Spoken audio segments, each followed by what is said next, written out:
নমস্কার, আমার নাম সায়ন রায়। আমি সরস্বতী শিশু মন্দির স্কুলে পড়ি। আমার জেলা মুর্শিদাবাদ। আমি বহরমপুরে থাকি। আমি আজকে একটি মাতৃভক্তি গল্প বলতে চলেছি। ঈশ্বরচন্দ্র বিদ্যাসাগরের গল্পটি। ঈশ্বরচন্দ্র বিদ্যাসাগর একদিন বাড়ি ফিরছিলেন। দিয়ে তার মাকে দেখলেন মা এবং অন্যদের সঙ্গে আগুন পোয়াচ্ছিলেন।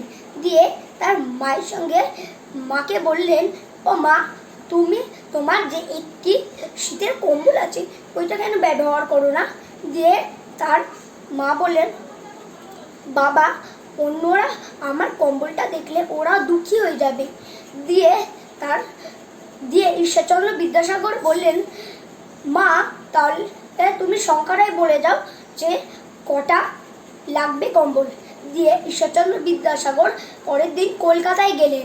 দিয়ে সবারই জন্য কম্বল কিনে আনলেন এবং তার মায়ের জন্য একটি কম্বল কিনে আনলেন। দিয়ে ওই কম্বলটি বাড়ি পাঠিয়ে দিলেন তার মায়ের কাছে। দিয়ে কম্বলগুলি তার মায়ের কাছে নিয়ে আসেন। দিয়ে তার মা হাসি মুখে থাকেন। দিয়ে তার মা অন্যদেরকে ওই কম্বলগুলি দান করেন।